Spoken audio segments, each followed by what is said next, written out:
ഇന്ന് തന്നെ ഡൗൺലോഡ് ചെയ്യൂ. കാണൂ നിങ്ങളുടെ ഫേവറേറ്റ് ഷോസ്. ആ പെൺകുട്ടിയുടെ കല്യാണത്തിനായി വാങ്ങിയ സ്വർണം ഒരു ഓട്ടോയിൽ വെച്ച് മറന്നുപോയ കേസാ. എന്നിട്ട് ഓട്ടോക്കാരനെ കിട്ടിയോ? ഇല്ല സർ, ആ ഓട്ടോക്കാരൻ സ്ഥലത്തില്ല.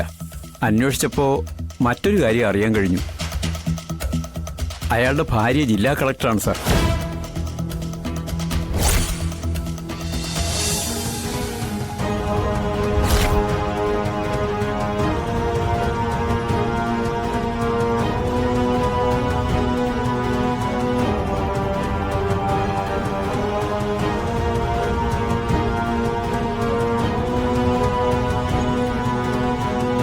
എന്താനുവേ ഈ കൊച്ചിനെ കൊണ്ട് ഈ ആ സമയത്ത്?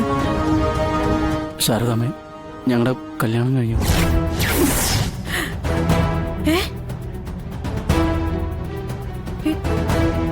അയ്യോ, ഇവളുടെ വീട്ടുകാര് ഞങ്ങളെ കണ്ടുപിടിക്കാൻ നാട് മുഴുവൻ ഓടി നടക്കുക. അത് അത് ശാരദാമ്മേ, രക്ഷിക്കണം.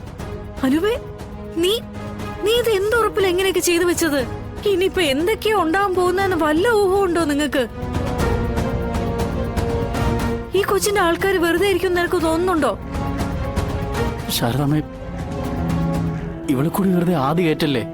ആ, അത് ശാലിനി ചേച്ചി എവിടെ? ഒന്ന് വിളിച്ചേ. ഇവിടെ ശാലിനി ഒന്നും ഇവിടെ ഇല്ല.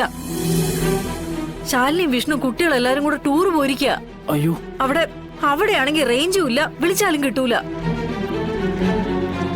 നാളെ രാത്രിയോടെ വരുമെന്ന് പറഞ്ഞാ പോയത്.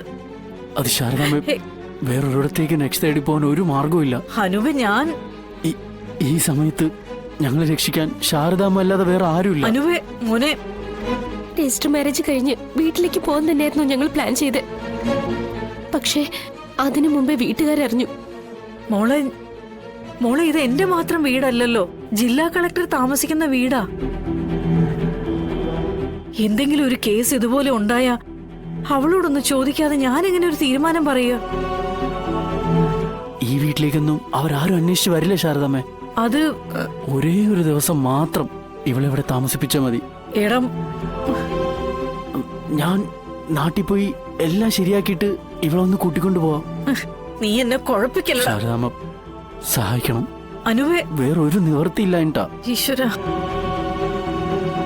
ശാലിനി ചേച്ചി നാളെ വരുമല്ലോ, അപ്പൊ പറഞ്ഞ് എന്തെങ്കിലും ഒരു വഴി ഉണ്ടാക്കാം. സ്നേഹിച്ചു പോയി വേർപ്പെടുത്താൻ നോക്കിയപ്പോ ഇങ്ങനൊരു ചിന്തയുണ്ടായത്. പക്ഷേ അതിങ്ങനൊരു അവസ്ഥയിൽ കൊണ്ടെത്തിക്കുമെന്ന് ഓർത്തില്ല.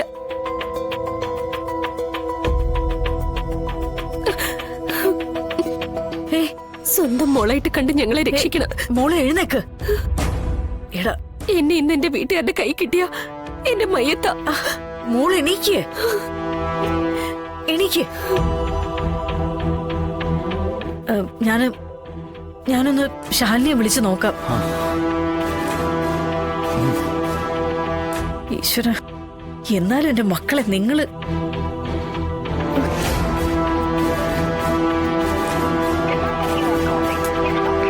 കിട്ടുന്നില്ലടാ, റേഞ്ച് ഇല്ല. ശാരദാമ്മയ്ക്ക് വീട്ടിലെ കാര്യങ്ങളൊക്കെ അറിയാലോ. അമ്മയുടെ മുമ്പിലേക്ക് എനിക്കിപ്പോ നൂറിനെ കൊണ്ടു ചെല്ലാൻ പറ്റാത്ത അവസ്ഥയാ. എന്തെങ്കിലും ഒരു അനുകൂലമായിട്ടുള്ള നടപടി ഉണ്ടാവണമെങ്കിലും ഒരു 1-2 ദിവസത്തെ സാവകാശം വേണം. ശാരദാമ്മേ, സഹായിക്കണം പ്ലീസ്. പൊന്നു മോനെ, നീ എന്നെ പ്ലീസ് ശാരദാമ്മേ.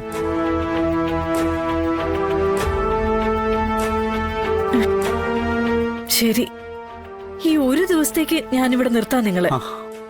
ഒരേ ഒരു ദിവസം. ഈ അസമയത്ത് ഈ പെങ്കൊച്ചിനെ കൊണ്ട് നിങ്ങളെ ഇറക്കി വിടാൻ പറ്റാത്തതുകൊണ്ട് മാത്രം ഞാൻ സമ്മതിക്കുന്നത്. പക്ഷെ നാളെ വേറെ വഴി നോക്കിക്കോണം. അത് ഞാൻ നോക്കിക്കോളാം, ഉറപ്പായിട്ട് നോക്കിക്കോളാം. ഉറപ്പാണല്ലോ അല്ലേ? എന്നെ കുഴപ്പിക്കില്ലടാ. ഇല്ല. ഈശ്വര,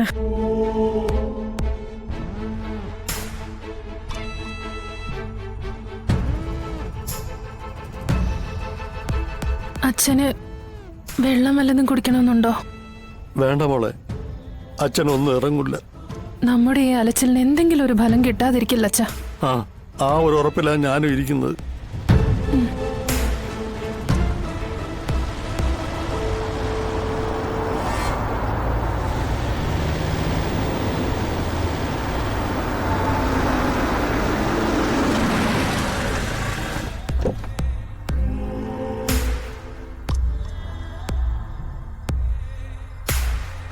സാറേ എന്താണോ?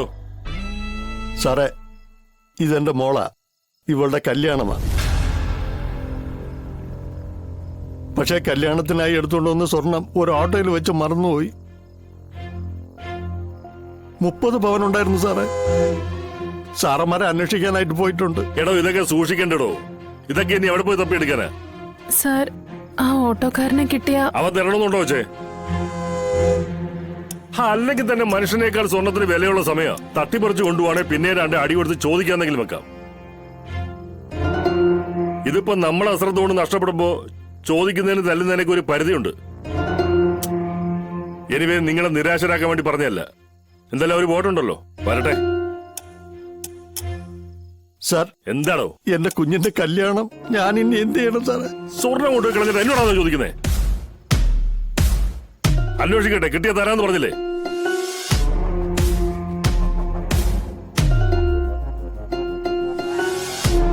ഇനിയിപ്പോ എന്ത് ചെയ്യുവച്ചാ? സാറ് പറഞ്ഞതുപോലെ അവരന്വേഷിക്കട്ടെ മോളെ. സർ, സർ, ആ മാർക്കറ്റിൽ അടിപിടി കേസ് എന്തായിടോ? അതിപ്പോ നാളെ 10 മണിക്ക് 2 വീട്ടുകാരോടും വരാൻ പറഞ്ഞിട്ടുണ്ട്. ഇവിടം കൊണ്ട് തീർക്കണമെന്നാ 2 കൂട്ടർക്കും താല്പര്യം. ഇല്ലെങ്കിൽ അവർക്ക് തന്നെ കുഴപ്പം. ആ പുറത്തേക്കുന്ന കേസ് എന്താ? അത് സാറേ, ആ പെൺകുട്ടിയുടെ കല്യാണത്തിനായി വാങ്ങിയ സ്വർണം ഒരു ഓട്ടോയിൽ വെച്ച് മറന്നുപോയ കേസാ. എന്നിട്ട് ഓട്ടോക്കാരനെ കിട്ടിയോ? ഇല്ല സർ, ആ ഓട്ടോക്കാരൻ സ്ഥലത്തില്ല. അന്വേഷിച്ചപ്പോ മറ്റൊരു കാര്യം അറിയാൻ കഴിഞ്ഞു. അയാളുടെ ഭാര്യ ജില്ലാ കളക്ടറാണ് സാർ.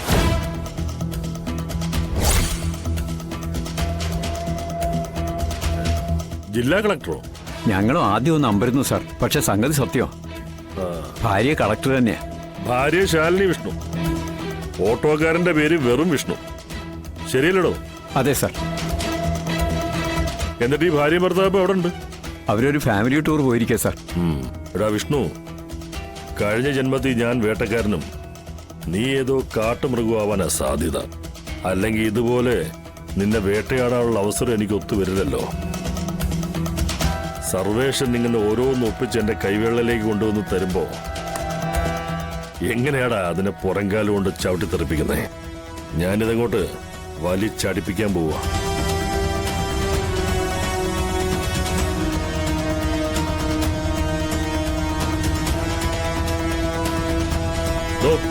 താനാ പെൺകുട്ടി അച്ഛനെയും വിളിച്ചേ. സാർ, ഇവിടെ അവരെയും വിളിക്കും. ശരി സർ.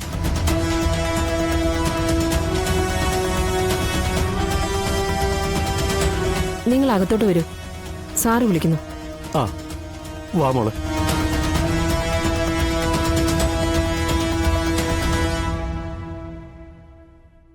നമസ്കാരം സാർ. ഈ കേസേ എനിക്കങ്ങനെ ഉപേക്ഷിക്കാൻ പറ്റില്ല. അതുകൊണ്ട് ഇത് ഞാനങ്ങ് ഏറ്റെടുക്കുക.